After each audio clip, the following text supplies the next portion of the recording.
की ज्या व्यक्तीला, या योद्ध्याला आपल्याला रणांगणात हरवता येत नाही, त्याच्यावर मात करता येत नाही, अशा वेळेस त्याच्या चारित्र्य हनन करायचं, अशा पद्धतीची विकृत मानसिकता काहीशी काल आपल्याला पाहायला मिळाली।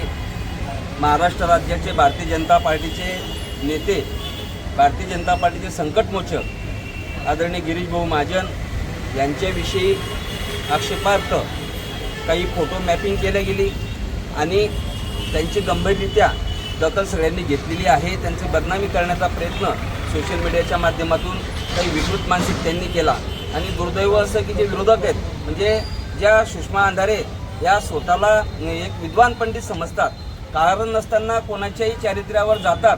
त्यांनी त्यांचा इतिहास पाहिला पाहिजे की आपण किती पक्षातून किती पक्षात गेले, कोणाकोणाविषयी काय काय बडबडले, फक्त काहीतरी बडबडायचं आणि एखाद्या व्यक्तीचं चारित्र्य हनन करायचं, अशा पद्धतीची विकृत मानसिकता विरोधी नेत्यांची दिसते।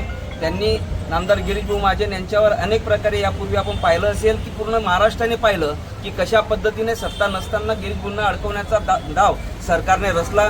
त्या संदर्भातल्या चौकशा देखील सुरू आहेत, अनेका ठिकाणी गुन्हे दाखल करण्यात आलेले आहेत। असं असताना आता त्यांच्या असं लक्षात आलं की आता गिरीश भाऊ कुठेच सापडत नाही आहेत, तर मग त्यांना काय केलं पाहिजे, तर त्यांचं चारित्र्य हनन केलं पाहिजे। आणि म्हणून विकृत मानसिकतेतनं काही एका व्यक्तीने काहीतरी ते फोटो टाकायचे, मॅपिंग करायचं, मागचे सगळे लोकांनी त्या संदर्भात मॅपिंग करायचं आणि आता एआयच्या माध्यमातूनही काही फोटो करायचे ना, अशा पद्धतीने एखाद्या व्यक्तीचं चारित्र्य हनन करणं हे निषेधार्थ आहे।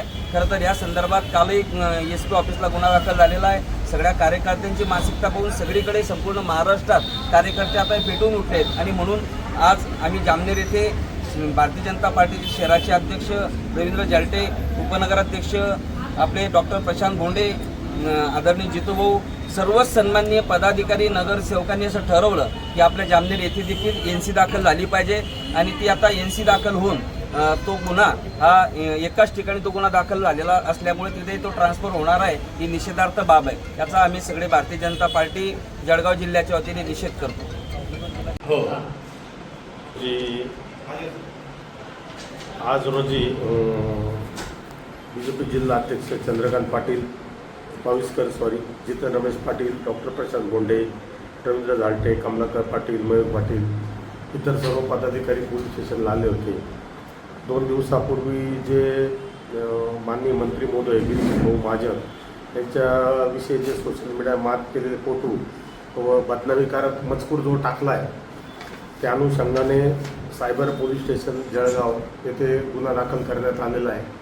त्या अनुषंगाने आज रोजी BJPचे पदाधिकारी यांनी पोलीस स्टेशन येऊन निवेदन दिलं का जे उर्वरित आरोपी याच्यातून सुटलेले, त्यांचे नावं राहिले, त्यांचे नावं गुन्ह्यामध्ये ॲड करावा अशा बाबतचं एक निवेदन दिलेलं आहे।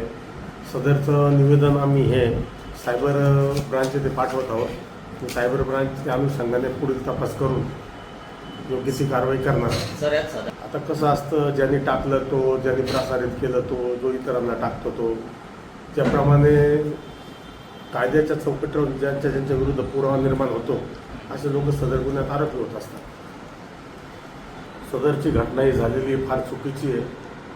कोणी अशा गोष्टीवर विश्वास ठेवू नये, सदरचे मेसेज इकडे तिकडे प्रसारित करू नये, जेणेकरून समाजात तेढ निर्माण होईल आणि कोणाविषयी दोष निर्माण होईल। तर सर्वांना विनंती आहे, सदरची पोस्ट ही कुठेही फॉरवर्ड करू नये किंवा तिला लाईक करू नये, हे जामनेर पोलीस स्टेशनकडनं आवाहन करण्यात येत आहे। त्या लोकांवर कडक कारवाई करण्यात येणार आहे।